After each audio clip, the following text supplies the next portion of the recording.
मसीह में आप सबकी सलामती हो। मेरी एक गवाही है। मेरी भाभी पिछले दिनों में काफ़ी बीमार रही थी, एक हफ़्ता पहले तो मुझे ड्यूटी से बुलाया कर रही है तो वॉमिटिंग नहीं रुक रही है। तो उन्होंने कहा कि तुम जल्दी से आ जाओ। मेरे घर से तकरीबन ज़ियाउद्दीन 1-1.5 घंटे का सफ़र लगता है बस में, लेकिन उन्होंने अपनी बेटी को भी बुलाया। उसकी बेटी जो है उसी मतलब घर के एरिया में ही रहती है, पास ही रहती है, वो नहीं पहुंची। तो मैं फ़ौरन जो है एक आधे घंटे में घर पहुंच गई। तो उसके बाद फिर जब मैंने उसकी कंडीशन देखी तो उसकी कंडीशन काफ़ी ज़्यादा ख़राब थी। वो बोल भी नहीं पा रही थी, ना बैठ पा रही थी, ना चल पा रही थी। इवन के जो यूरिन है वो भी उसका बेड पे ही निकल रहा था, तो बात ही नहीं कर रही थी।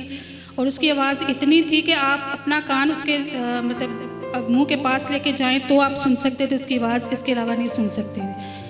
तो मैंने वहाँ पहुंचकर उसको देखा सारा, तो मैंने उसको बोला कि दुआ करेंगे और दुआ करवाते भी हैं। तो मैंने लतीफ़ भाई से कहा कि आप ना दुआ करें, तो लतीफ़ भाई ने फ़ौरी जो है उसी वक्त दुआ की। खुदावंद जो है अपने बड़े बड़े काम करता है अपने बंदा के वसीला से, और हम जो है गवाही देने में बहुत टाइम ले लेते हैं, तो खुदावंद की शुक्रगुजारी करते हैं। दूसरे दिन जब मैं घर वापस आई तो मेरी आदत है मैं अपने घर जाने से पहले उनके घर को नॉक करती हूँ। जब से वो बीमार हैं तो उनकी हाल अहवाल कर पूछ के फिर मैं घर जाती हूँ। मैंने जब उसको देखा तो वो अपने किचन में खड़ी होकर खाना बना रही थी। तो मैंने कहा रेहाना ये तुम ही हो? कह रही है हाँ ये मैं ही हूँ। तो परसों मेरी ये बात हो रही थी सिस्टर ट्रीज़ा से, क्योंकि मेरे भी टांग में काफ़ी ज़्यादा जो है तकलीफ़ है।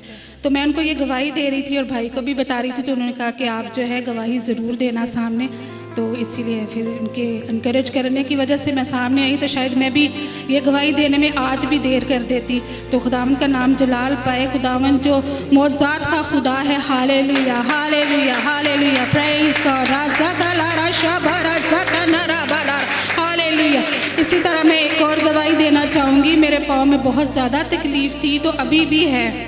तो मैंने जो है भाई को बोला कि मज़बा लगता है ऑनलाइन मैं इनके साथ होती हूँ। तो मैंने इनको बताया था। जब मज़बा ख़त्म हो गया तो मेरा मैसेज उन्होंने देखा। तो मज़बा ख़त्म होने के बावजूद भी मेरे लिए दुआ हुई, तो इस बात के लिए शुक्र करती हूँ।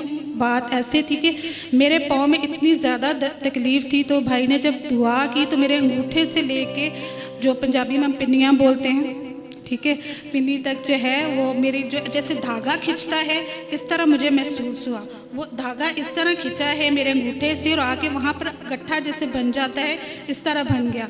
तो जब वो गट्ठा बन गया तो मुझे तकलीफ़ हुई, लेकिन फिर भी मैंने कहा कि बर्रे का लहू जो मुझे छूता है मुझे शिफा देगा। Hallelujah hallelujah.